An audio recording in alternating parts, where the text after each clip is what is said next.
नमस्कार दोस्तों, आज की इस वीडियो में बात करने जा रहे हैं how to focus on study. पढ़ाई में मन कैसे लगाएं और किस तरह से लगाएं जिससे कि आप 16 घंटे 17 घंटे 18 घंटे पढ़ सकें। आपको YouTube पे बहुत सारे ऐसे वीडियो मिल जाएंगे जिसमें आपको ये बताया जाता है कि पढ़ाई में मन कैसे लगाएं, और वो जितने भी वीडियो हैं उसमें सिर्फ 20% वीडियो है जिसको आप अप्लाई कर सकते हो। बाकी सब लोग ऐसे ही वीडियो बना देते हैं, जो खुद जिनका मन नहीं लगता वही लोग वीडियो बना रहे हैं।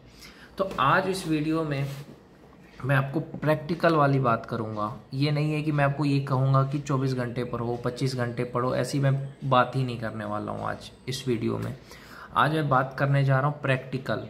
तो देखो, सबसे पहली चीज़, कोई भी कंपटीशन की आप तैयारी कर रहे हो, किसी भी प्रतियोगिता परीक्षा की तैयारी कर रहे हो, चाहे वो रेलवे का हो, चाहे एसएससी का हो, चाहे यूपीएससी का हो, कोई भी एक एग्ज़ाम है, तो पहले एक हफ्ते आपको सिर्फ सिलेबस देखना है। समझ रहे हो मैं क्या कह रहा हूँ? एक हफ्ते आपको सिर्फ सिलेबस देखना है। आपको सिलेबस देखना है, चाहे तो आप यूट्यूब पे सर्च करके देख सकते हो, गूगल पे सर्च करके देख सकते हो। जो भी एग्ज़ाम की तैयारी करते हो उसका सिलेबस आपको आराम से मिल जाएगा। या कोई भी बुक आपको मिलता है जिसमें सिलेबस दिया हुआ है, तो वो बुक आप खरीद करके उसमें देख सकते हो कि क्या क्या सिलेबस है। आपने मैथ्स का सिलेबस देखा, नंबर सिस्टम है, एचसीएफ एलसीएम है, कोई भी कंपटीशन में कॉमन होता है सब में, तो अब देख लो उसमें क्या क्या है। फिर आप जनरल साइंस पे जाओ कि फिजिक्स में क्या है, बायो में क्या है, सर्कुलेटरी सिस्टम है, रेस्पिरेटरी सिस्टम है, डाइजेस्टिव सिस्टम है, ये सब कुछ आप नोटिस कर लो कि ये सारा सिलेबस है। एक हफ्ते तक आप सिलेबस का पूरा एनालिसिस कर लो और एक नोटबुक खरीद के उसमें लिख लो कि ये सारा सिलेबस है। पहला स्टेप। दूसरा स्टेप आपको क्या करना है, प्रीवियस ईयर क्वेश्चन पेपर लो। प्रीवियस ईयर क्वेश्चन पेपर लो। अगर आप चैप्टर वाइज लेते हो तो बहुत अच्छा है। बहुत सारा पब्लिशर्स है जो चैप्टर वाइज बनाते हैं, तो चैप्टर वाइज ले लो प्रीवियस ईयर। क्योंकि अगर आप ऐसा लेते हो कि रेंडमली लेते हो तो थोड़ा खोजने में दिक्कत होगा आपको, इसलिए चैप्टर वाइज ले लो। चैप्टर वाइज ले लो कि हाँ, इस चैप्टर के लिए ये, इस चैप्टर के लिए ये, इस चैप्टर का इतना क्वेश्चन है। तो चैप्टर वाइज अगर आपको मिल रहा है तो उससे बढ़िया क्या है। नहीं तो मैं आपको एक ऐप कहना चाहूँगा, बहुत अच्छा ऐप है। उस ऐप का नाम है सिलेक्शन वे ऐप, गगन प्रताप सर का है। उसमें आपको chapter wise previous year question paper आपको मिल जाएगा। टेस्ट रैंकिंग सेक्शन में जाओगे तब।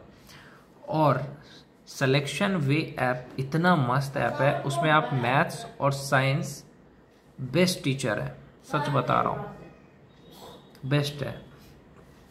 मैं आपको 2-4 एप्लीकेशन भी बता दूंगा जिससे आप पढ़ाई करोगे तो आपका सिलेक्शन अच्छे से होगा। अगर आप एसएससी की तैयारी कर रहे हो तो उसके लिए सबसे जो बेस्ट ऐप मैं आपको सजेस्ट करूंगा वो है एसएससी के लिए सिलेक्शन वे। पहला ऐप है सिलेक्शन वे। दूसरा ऐप अगर मैं सजेस्ट करूं तो कैरियर विल है, और ऐसे बहुत सारे ऐप हैं। लेकिन मेरे ख्याल से मैंने जो देखा है वो मैंने 2 ही 3 ऐप ऐसे देखे हैं जिसमें अच्छे टीचर्स हैं। जैसे सिलेक्शन वे हो गया, उसके बाद से कैरियर विल हो गया, रोजगार विद अंकित हो गया। ये 3 ऐप अगर आपके मोबाइल में नहीं है तो आप उसको क्या करो, इंस्टॉल करो,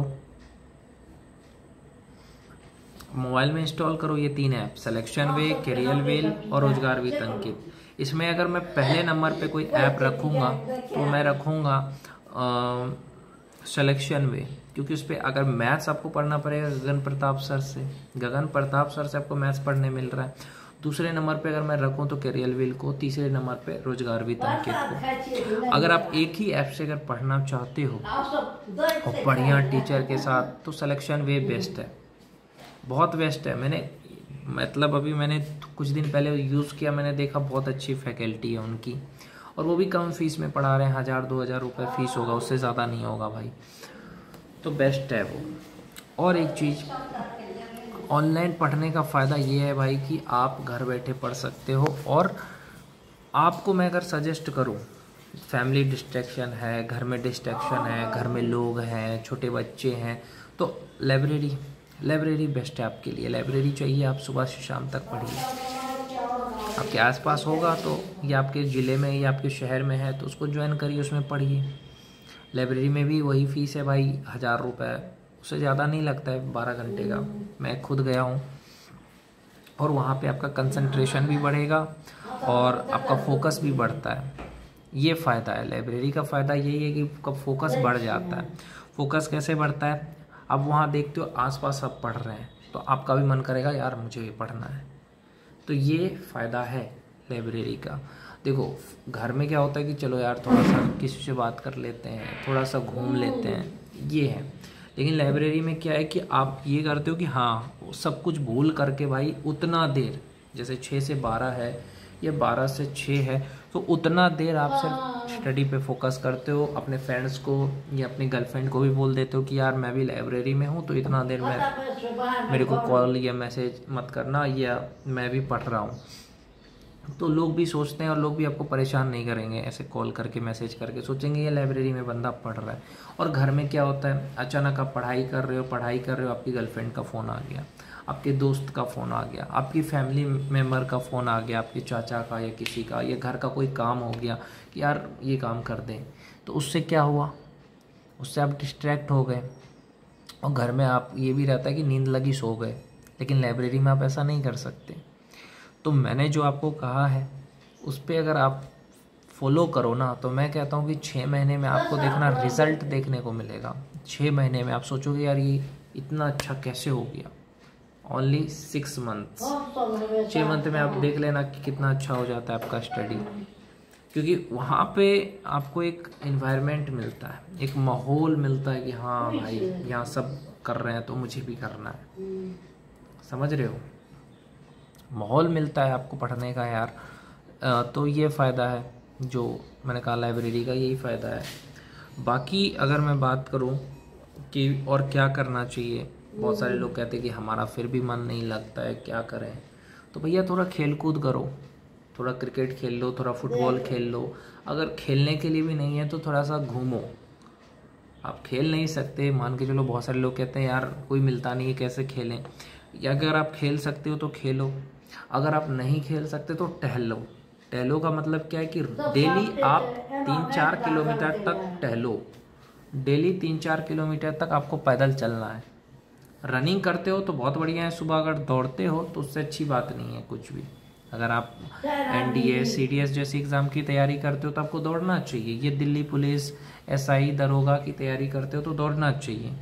लेकिन अगर आप रेलवे, SSC, UPSC जैसे एग्ज़ाम की तैयारी कर रहे हो, JEE नीट की तैयारी कर रहे हो, तो आपको 3-4 किलोमीटर चलना चाहिए डेली सुबह शाम। उससे क्या होता है फ़ायदा कि आपके शरीर में जो खून है उसका संचारण अच्छे से होता है। इससे पढ़ने में भी आपका मन लगेगा। आप जिम ज्वाइन कर सकते हो तो जिम ज्वाइन कर लो। जिम नहीं ज्वाइन कर सकते तो सूर्य नमस्कार कर सकते हो तो वो करो, या वो भी नहीं कर सकते तो दंड बैठक करो, सीढ़ी चढ़ो उतरो। सीढ़ी चढ़ो उतरो कम से कम 5 से 10 बार। दंड बैठक कर लो कम से कम 80-50 जितना होता है उतना। अनुलोम विलोम कर सकते हो तो वो कर लो। अच्छी किताबें पढ़ लो, भगवत गीता पढ़ लो। और डेली एक टाइम रखो कि हाँ सुबह सवेरे उठना है 5 बजे, और 5 बजे उठते ही आपको पढ़ाई करनी है। और फिर 6 बजे आप नहा लो, और जो भक्ति करते हो तो भक्ति करो। अगर भक्ति नहीं भी करते हो तो डेली भगवत गीता पढ़ लो, बस 4 या 5 पेज, उससे ज़्यादा नहीं। और थोड़ा एक्सरसाइज करके 8 बजे तक आप फ्रेश होकर के फिर से पढ़ने बैठ जाओ। तो देखो कितना अच्छा लगेगा आपको।